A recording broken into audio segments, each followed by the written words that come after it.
Madam మీ పేరేం పేరు? భాగ్యలక్ష్మి. మీకు ఏమైంది? థైరాయిడ్ వచ్చింది. మీది ఏ ఊరు మీది? బానూరు కంచలగూడెం. ఓకే, ఏం పని చేస్తారు మీరు? వ్యవసాయం కూలి పని. వ్యవసాయం కూలి పని చేస్తారు. మీకు ఏమైంది? నాకు థైరాయిడ్ వచ్చింది. ఎప్పటి సంది వచ్చింది థైరాయిడ్? రెండు సంవత్సరాల నుంచి. ఓకే, మీకు ఎప్పుడు తెలిసింది థైరాయిడ్ వచ్చిందన్న విషయం? ఒక సంవత్సరం కింద. సంవత్సరం కింద. ఓకే, అంటే మరి ఇప్పుడు ఏం వాడతారు మీరు? ప్రెస్టేజ్ మందులు వాడుతున్నాను. వెస్టేజ్ మందులు ఎవరు చెప్పారు మీకు వాడమని? నవనీత మేడం.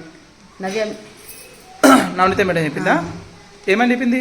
ఇట్లా వెస్టేజ్ మందులు తీసుకుంటే బాగుంటుంది, అందరు వెస్టేజ్ మందులు వాడుతుర్రు. అచ్చా, బాగుంటుంది. ఇక వాడి చూడు ఒకసారి, ఇన్ని మందులు వాడుతున్నావు కదా, అక్కడ ఇక్కడ ఉంచుకుంటున్నావు, మరి ఏం తక్కువలేదు అంటున్నావు.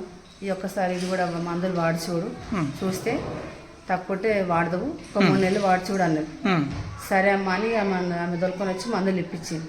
మందులు ఇప్పిస్తే ఒక 2 నెలల కల్లా నాకు పానం మంచిగా అయింది. అంతకుముందు ఏమైతుండే, ఇప్పుడు ఏం తగ్గింది? ఏమైంది నీకు? నాకు అప్పుడు వెయిట్ ఎక్కువ వెయిట్ లాస్ అయినా. వెయిట్ ఎక్కువ వల్ల లాభం నష్టం ఏముంది? వెయిట్ ఎక్కువ ఉంటే నష్టం ఏముంది? నీకు ఇబ్బంది కలిగిన ఇబ్బంది, కూర్చోనికి ఇబ్బంది, లేవనికి ఇబ్బంది, పని చేసుకోవడానికి ఇబ్బంది, ఒక చెంబల్లీలు కూడా చేత కాకుండా దమ్ము వస్తుండే, ఆయాసం వస్తుండే, తినబుద్ధి కాకుండా, ఆకలి కాకుండా. ఓకే, ఇప్పుడు అన్ని మంచిగా ఉన్నాయి. ఓకే, మంచిగా నడవగలుగుతున్నా, దమ్ము వస్తలేదు, ఆయాసం వస్తలేదు. మళ్ళా మా కూతురు కూడా థైరాయిడ్ అనేది వెళ్ళింది. ఆమె కూడా ఇదే ప్రొడక్ట్స్ వాడిపిస్తున్నా, మంచిగా ఉందని. ఆమె మంచిగా ఉంది అంటుంది. అలా బేబీకి కూడా ఓకే. ఇప్పుడు బ్రేక్ఫాస్ట్ కూడా తెప్పించుకున్నా. మేడం మీ అప్లైనా? ఈ మేడం ఆఫ్లైన్. ఈమెనే చెప్పిందా? ఈమెనే చెప్పింది మాకు. ఓకే, మీ పేరు మేడం? నవిత. ఎక్కడ ఉంటారు మీరు? కంచర్లగూడెం.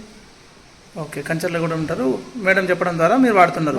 మంచిగా ఉంది కదా? మంచిగా ఉంది. అందరు వాడచ్చు కదా? అందరు వాడచ్చు, ఏం ప్రాబ్లం లేదు. ఓకే, థ్యాంక్ యూ అమ్మా, థ్యాంక్ యూ.